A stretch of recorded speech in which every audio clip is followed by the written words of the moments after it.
Sebelum masuk ke pembahasan yang lebih lanjut, izinkan kami memperkenalkan diri terlebih dahulu. Yang pertama, saya sendiri, Vera. Yang kedua, ada Jumarni. Yang ketiga, Yusrianti. Selanjutnya ada Faris Ilham dan juga Rio Ramario. Ketimpangan sosial menurut William Ogburn mendefinisikan ketimpangan sosial sebagai perubahan sosial yang melibatkan unsur-unsur dalam masyarakat yang saling berhubungan antara satu dengan yang lain. 1. Ketimpangan pengembangan diri manusia. Bentuk pertama adalah ketimpangan pengembangan diri manusia yang berhubungan dengan rendahnya pendidikan manusia. Semakin rendah tingkat pendidikannya, semakin susah untuk berkembang. Erat sekali dengan sifat pemalas, pesimis, dan juga mudah menyerah.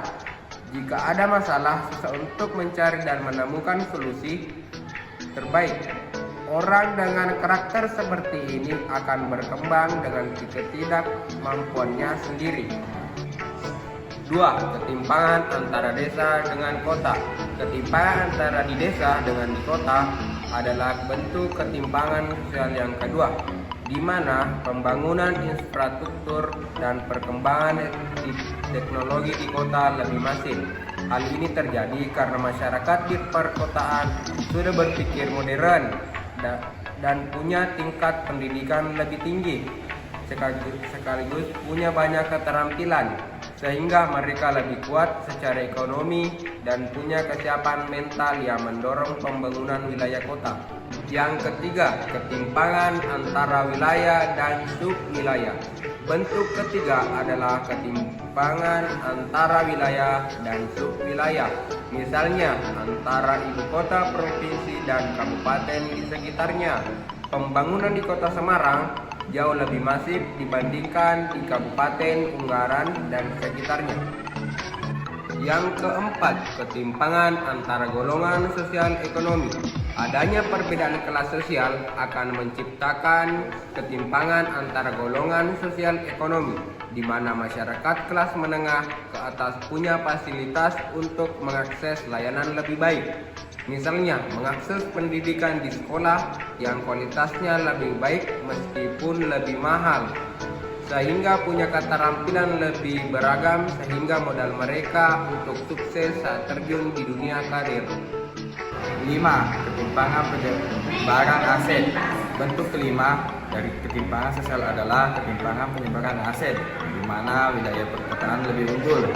Contohnya adalah pembangunan jalan tol yang lebih sering dilakukan di perkotaan bukan di pedesaan. 6. Ketimpangan antar sektor ekonomi. Bentuk yang terakhir adalah ketimpangan antar sektor ekonomi.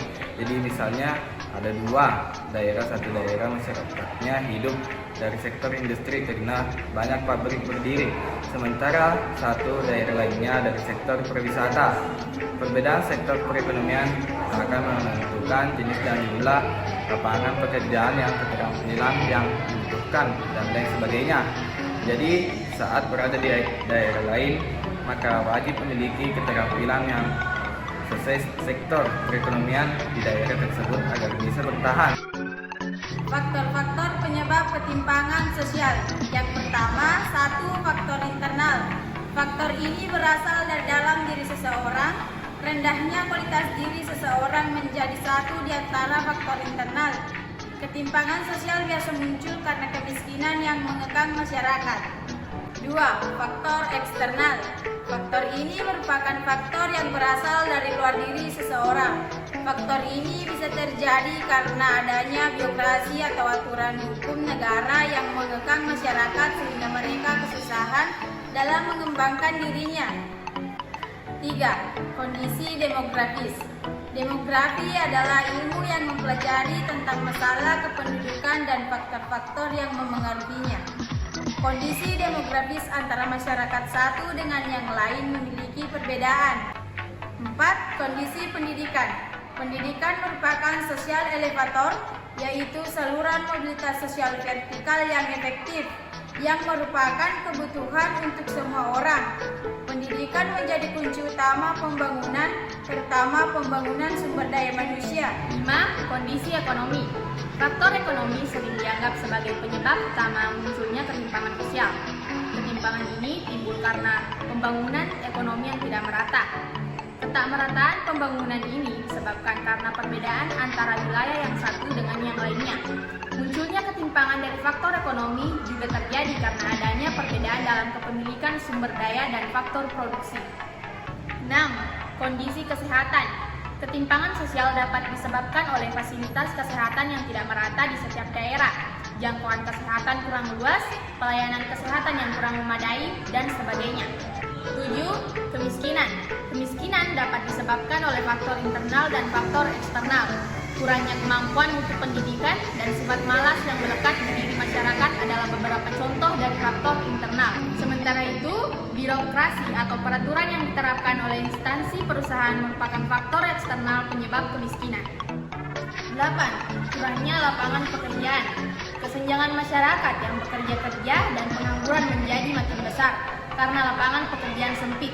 Apabila upaya pemerintah dalam mengatasi pengangguran tidak dilakukan, para pengangguran ini akan merasa terdiskriminasi dan ketimpangan sosial pun makin sulit diatasi. 9. Perbedaan status sosial masyarakat.